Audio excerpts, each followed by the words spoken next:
João, capítulo 11. Vamos ler dos versículos 32 até o 38. Assim diz a palavra do Senhor. Quando Maria chegou ao lugar onde estava Jesus, ao vê-lo, lançou-se-lhe aos pés, dizendo: Senhor, se estiveras aqui, meu irmão não teria morrido.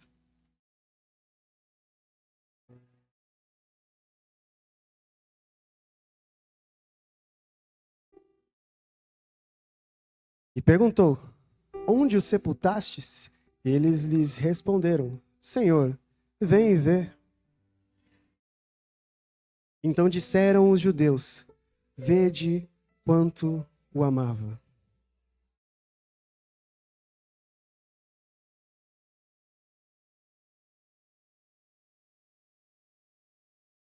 Jesus, agitando-se novamente em si mesmo, encaminhou-se para o túmulo.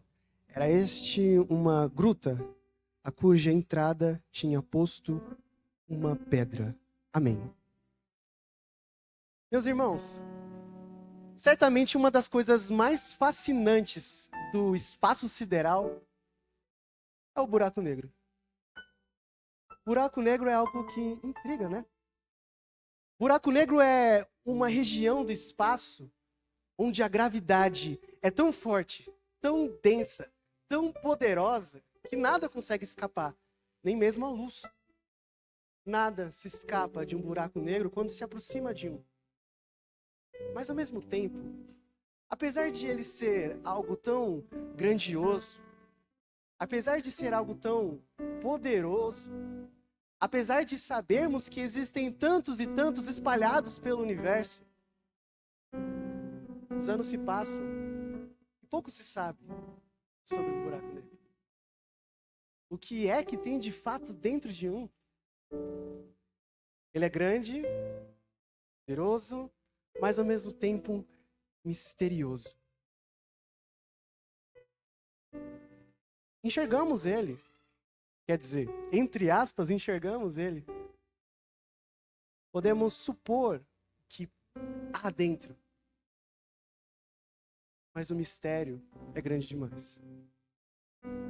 Meus irmãos, às vezes tratamos assim o coração de Cristo. Às vezes tratamos o coração do nosso Salvador dessa maneira. Sabemos que Ele é justo, sabemos que Ele é santo, sabemos que Ele é poderoso, sabemos que Ele é imutável, sabemos de vários atributos sobre o nosso Deus. Mas a pergunta que fica é: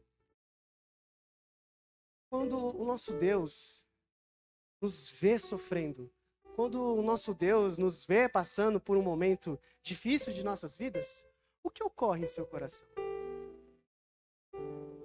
O que ocorre ali, na verdade, não é algo tão misterioso quanto um buraco negro. Pelo contrário, a palavra de Deus pode nos clarear, dar luz sobre isso. E, com certeza, assim como isso me edificou, acredito que isso também edificará todos os irmãos aqui hoje à noite. Senhor, aquele a quem amas está doente. Assim disse os mensageiros, ou melhor, ou talvez o mensageiro, a Jesus e aos discípulos. Aquele a quem amas, o teu amigo, está doente. Aquela notícia era muito preocupante. De fato, era um cenário terrível. Mas, mesmo Jesus, como já foi dito aqui pelo presbítero Vitor, Jesus de fato amava Lázaro. Jesus de fato amava Marta, Maria. Mas a reação de Cristo era como alguém que estava muito tranquilo, muito sossegado. Ele ainda disse que, olha, essa doença de Lázaro não é para a morte. Lázaro não vai morrer para essa doença.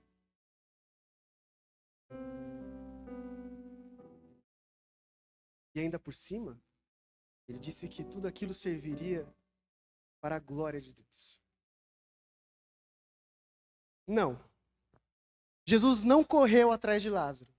Jesus não se impulsionou automaticamente até Betel. Até Betânia, melhor dizendo. Jesus não foi de imediato. Muito pelo contrário. Ele decidiu ficar mais um tempo onde estava.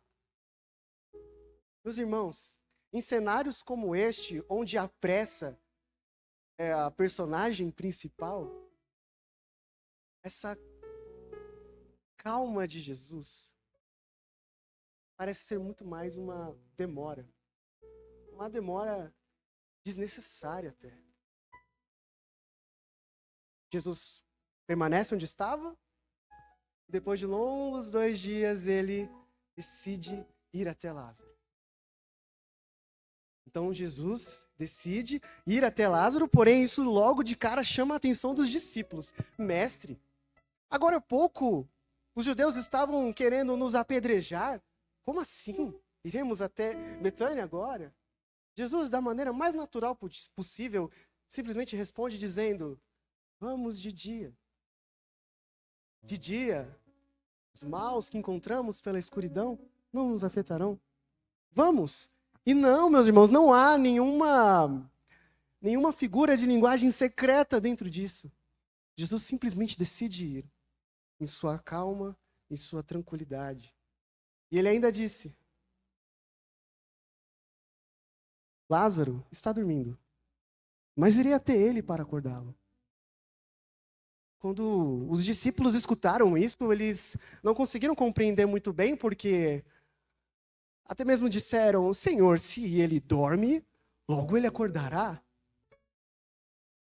O Senhor, entendendo que eles não entendiam, ele logo disse de maneira clara: Lázaro morreu. Lázaro está morto, mas eu irei ressuscitá-lo. E ele ainda disse que se alegrava pelo fato de eles ainda não estarem em Betânia, porque isso mostraria o quão grandioso seria o milagre que estava prestes a vir. Então Jesus foi. Jesus e seus discípulos. E quando Jesus chegou, ele viu que muitos judeus tinham ido visitar Marta e Maria para confortá-las. E sim, a notícia era perturbadora. Lázaro já havia morrido há 4 dias. Então, pelos olhos de quem vivia aquele cenário, o que se enxergava era que já não haveria mais jeito. Senhor, se estivesses aqui, meu irmão não teria morrido, disse Marta. Já não havia mais esperança. O seu irmão vai ressuscitar, disse Jesus. E ela então responde: eu sei que ele vai ressuscitar na ressurreição no último dia, Senhor. Eu sei. No meio da densidade da desesperança, da gravidade da dor que se fundia num buraco negro de tristeza, Jesus declarou: eu sou a ressurreição e a vida. Quem crê em mim, ainda que morra, viverá. E todo o que vive e crê em mim não morrerá eternamente. Você crê nisso? Você crê nisso, Marta? Sim, Senhor. Sim, Senhor. Disse Marta apenas. O que se passava na cabeça de Marta? Jesus então chama Maria. Ela vai depressa até ele. E com ela vieram os judeus que estavam ali para consolá-la.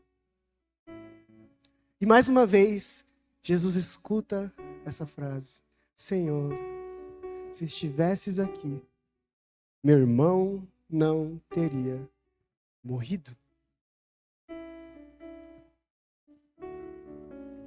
Mais uma vez essa frase é ressoada. Então, Maria chora. O povo chora. A dor do luto está no ar. Meus irmãos, como Jesus reagiu a um cenário tão caótico como esse?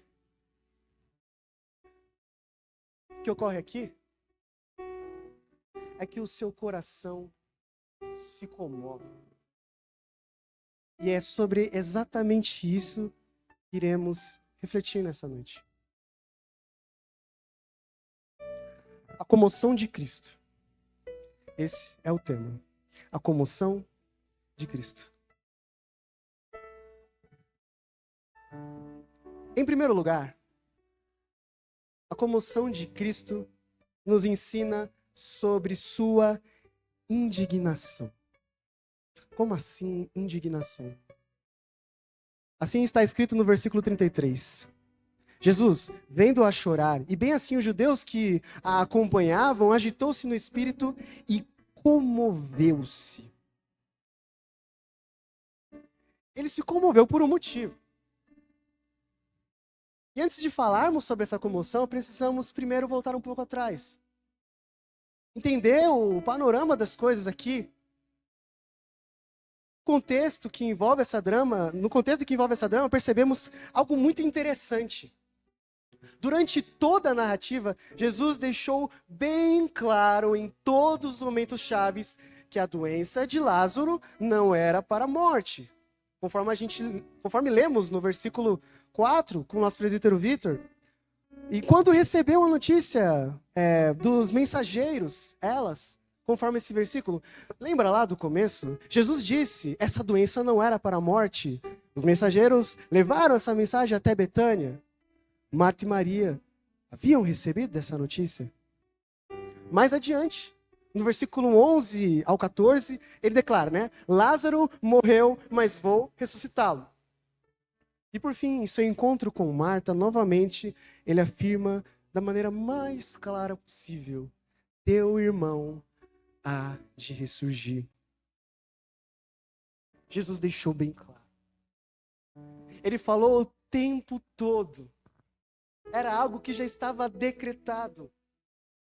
Aquela doença não era para a morte. Todavia, a reação daqueles que estavam em volta de Jesus não foi nem um pouco positiva.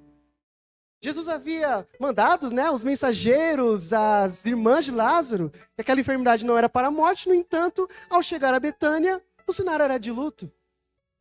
Todos choravam, todos estavam arrasados. Para eles não havia mais esperança. A história de Lázaro havia chegado ao fim.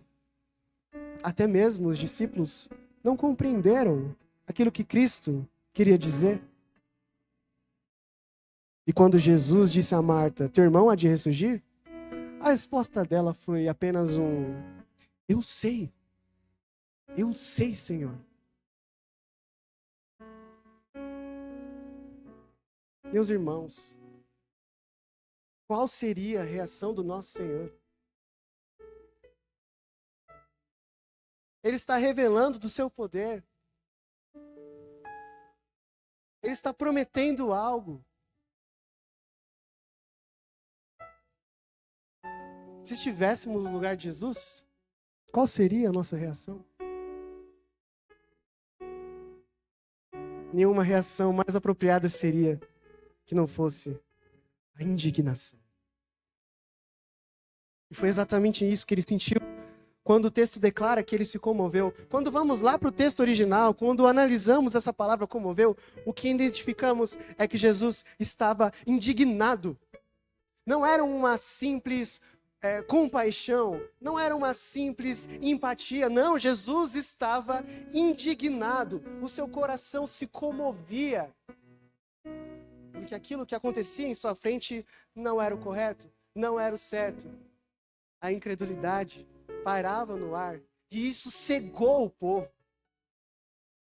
Cegou o povo de tal maneira que Jesus está aí, tudo bem, ok. Lázaro morreu e é isso. Como se Jesus não tivesse poder algum. Como se Jesus fosse apenas um homem comum que estava ali de passagem.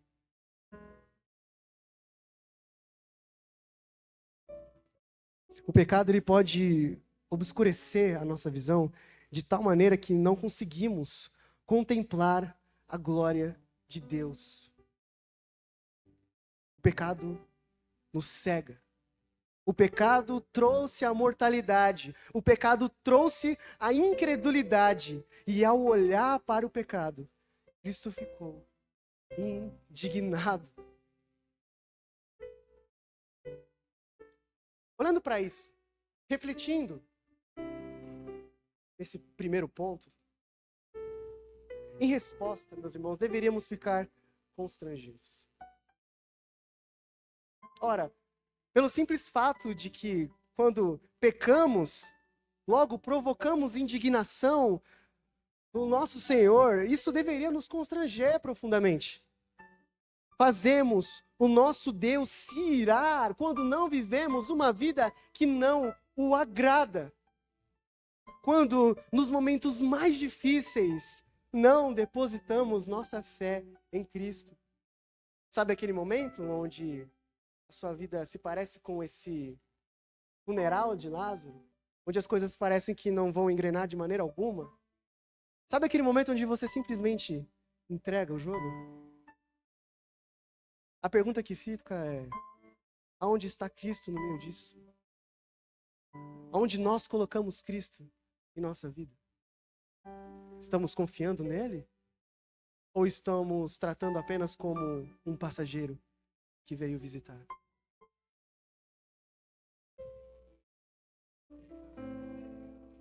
Em segundo lugar, em resposta a isso, essa indignação de Jesus nos deveria deixar também indignados.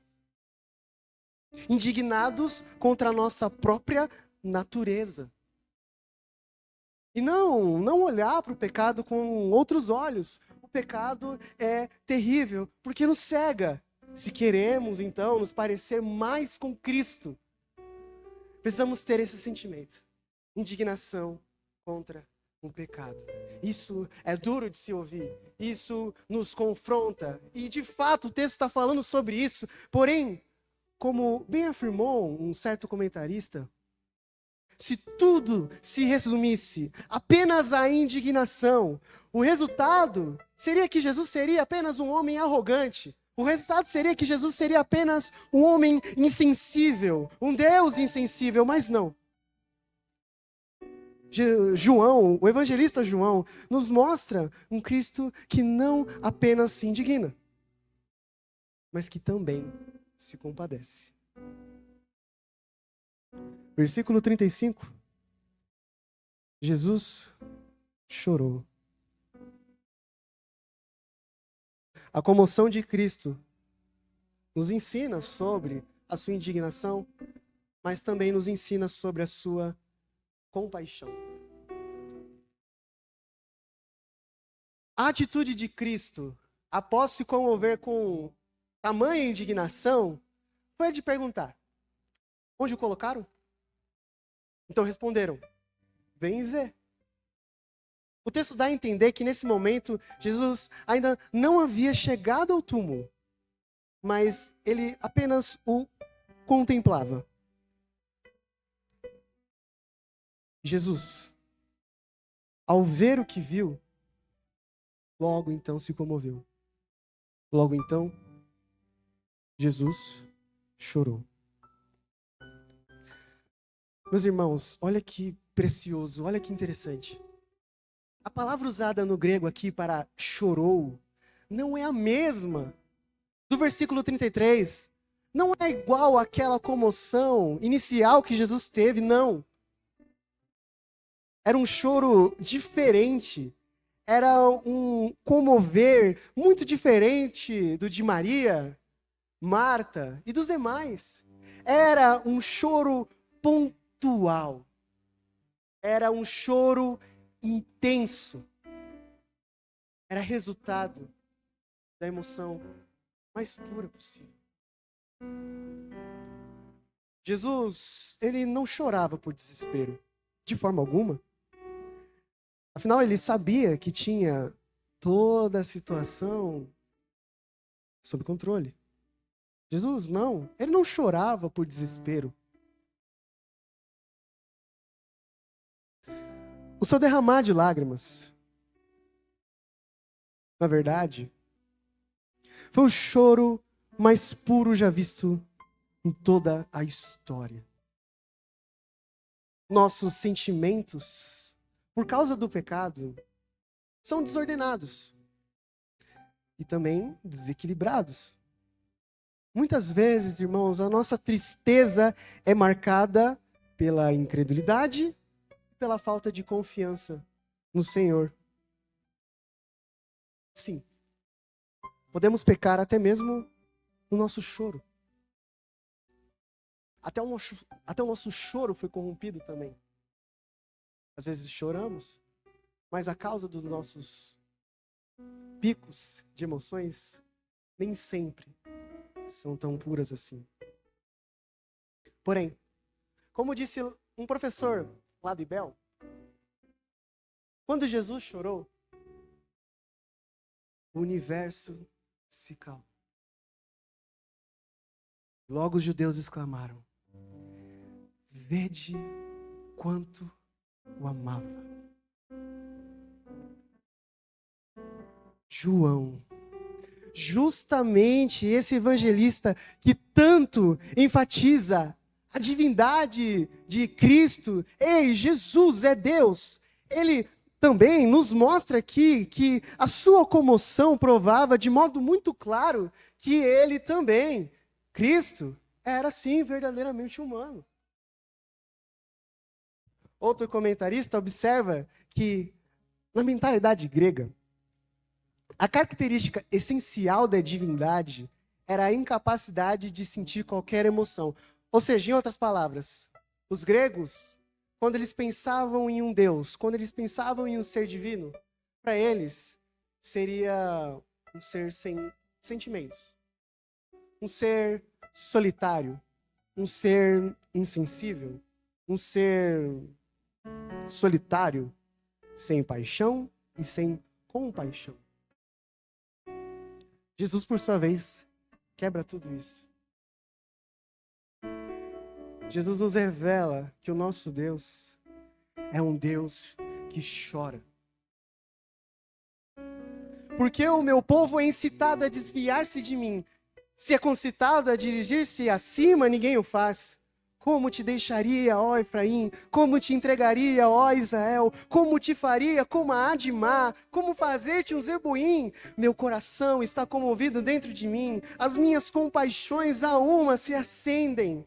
Não executarei o furor da minha ira. Não tornarei para destruir a Efraim, porque eu sou Deus e não homem, o santo no meio de ti. Não voltarei em ira. Oséias, capítulo 11, versículos 7 a 9. Se por um lado a tendência do povo de Israel era o de se afastar de Deus, a tendência de Deus foi a de responder com graça.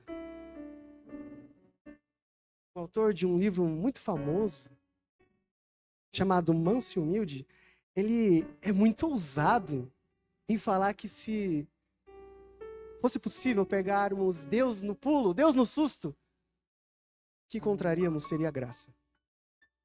Enquanto nós, os irmãos já sabem. E o que é essa graça? O que é essa graça? O que é essa graça? Essa graça tem nome e sobrenome. Essa graça se chama Jesus Cristo. Meus irmãos, isso nos ensina duas coisas valiosíssimas. Duas coisas que precisamos marcar no nosso coração. Primeiro, Jesus entende a nossa dor. Jesus, o verbo que se fez carne, ele não apenas sentiu dor física, mas ele também sentiu tudo aquilo que um ser humano pode experimentar em relação aos seus sentimentos. Deus não é um robô que, quando identifica a nossa dor, logo ele sente ira por entender que não podemos sentir as tristezas da vida. Não, de maneira alguma. Na verdade, ele se indigna com o resultado do pecado. Mas ele também entende o nosso sofrimento. Ele se indigna com os nossos erros, mas ao mesmo tempo sente a dor que sentimos. Jesus sente a nossa dor. Ele entende e sente. A sua compaixão nos ensina que o seu chorar era resultado de um amor que ele não sentia, não só por Lázaro, mas por todos os que choravam. Meu irmão, ninguém chorou mais por nós do que Cristo. Ninguém mais sentiu da nossa própria dor do que Cristo. Mais do que uma mãe quando vê o seu filho sofrendo. Ninguém sofreu mais por nós do que Cristo sofreu.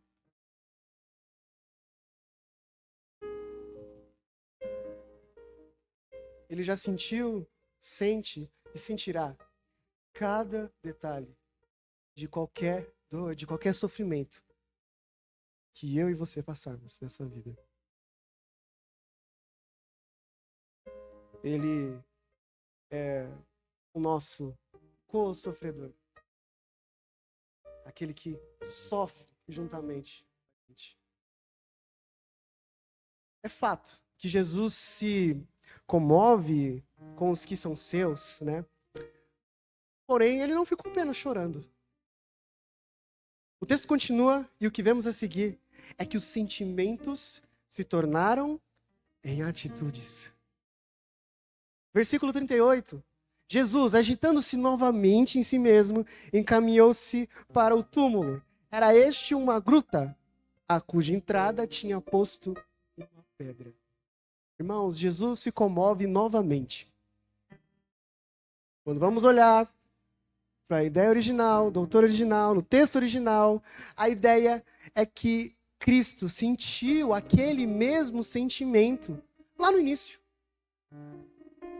Diferente do Jesus chorou, diferente do versículo 35, ele voltou a ter aquela mesma comoção. Mas qual seria o motivo disso? No início, a sua comoção era resultado de ver toda aquela incredulidade misturadas com murmurações. Aquilo fez ele se indignar de vez. Mas o que ocorre aqui é a mesma situação. A maneira como ocorre apenas que é diferente. Ele ouve mais uma frase. E mais uma vez não era uma frase positiva. Jesus ouve. Não podia ele, que abriu os olhos ao cego, fazer que este não morresse? Mais uma vez. Tudo aquilo, mais uma vez, mexia com o coração do nosso Senhor.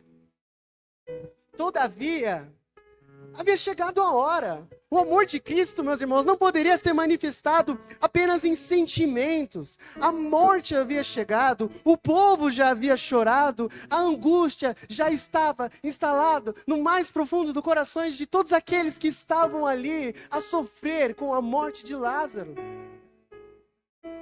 Jesus se comoveu, Jesus sentiu compaixão, Jesus sentiu a dor dos que ali estavam. Ele mostrou ser verdadeiramente humano. Porém aqui, meus irmãos, chegamos no ponto central do Evangelho de João. Jesus é Deus e Deus faz tudo aquilo que nós não podemos fazer. Jesus faz tudo aquilo que nós não conseguimos.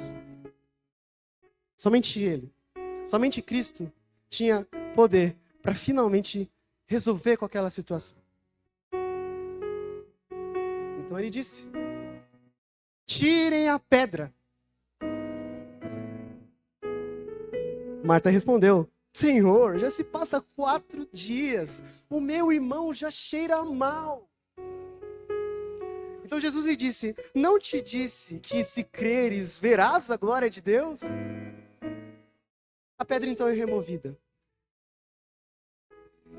E antes de qualquer coisa, Jesus, ele agradece ao Pai dizendo: Pai, graças te dou porque me ouviste. Eu sei que sempre me ouves, mas falei isso por causa da multidão presente para que creiam que tu me enviaste. E em seguida, Cristo chama seu amigo da mesma forma que nos chamará nos últimos dias.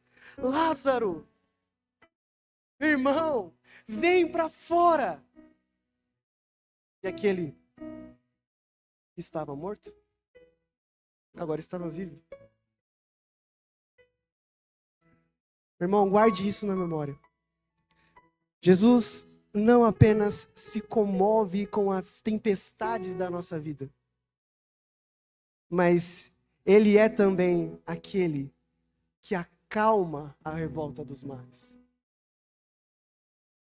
Somente Ele pode resolver aquilo que nós não conseguimos. Então, em terceiro lugar, a comoção de Cristo nos ensina sobre o seu agir. Ele se indigna, se compadece, mas também age. E o agir de Cristo, meus irmãos, nos ensina que um dia Ele apagará a nossa dor. Essa dor que tanto estamos aqui falando, Ele vai apagar essa dor. Lázaro foi ressuscitado, mas voltou para essa mesma vida que aqui vivemos. Haverá, porém, um dia que também nós ressuscitaremos. Não para a condenação, mas para a vida eterna. E essa vida eterna não haverá mais dor da qual Cristo precise se compadecer. Ele nem precisará indignar-se com os nossos pecados, pois eles não mais existirão. Mas não ficará somente nisso. Quando todos nós ressuscitarmos em Cristo Jesus, além de vermos que a nossa dor foi apagada, perceberemos também que Ele nos sustentará eternamente em alegria. Na eternidade, o agir de Deus não mais será o de corrigir, curar, libertar, pois as primeiras coisas já passaram. Agora, seu agir será o de nos sustentar, alegrar e expandir sobre nós a sua bondade em glória. Meus irmãos, isso é poético. A dor que agora sentimos se transformará em alegres hinos. A doença que nos abala se tornará em vida e glória. O choro não mais virá, pois Ele já chorou em nosso lugar. O luto não mais abalará, pois a paz será o eterno lar. Nesse lar vamos contar tudo aquilo que tu sofreu e faz. Por nós tanto se comoveu, mas a morte, sim, tu venceu. O coração de Cristo nos ensina, sim, o quanto Ele odeia o pecado. Isso por Ele enxergar, muito mais do que nós, a sua gravidade. Porém, isso também nos ensina sobre a grandeza do amor que Ele sente por nós. Amor de uma gravidade muito maior do que a de um buraco negro. Se o buraco negro tem poder para distorcer o espaço e o tempo, o nosso Senhor, por sua grande compaixão, tem poder até mesmo para vencer a morte. Ele ressuscitou e um dia nos chamará dos mortos para eternamente nos alegrarmos em perfeita comunhão. Glória a Deus. A pergunta que eu gostaria de deixar aqui hoje é: como você tem reagido aos seus pecados?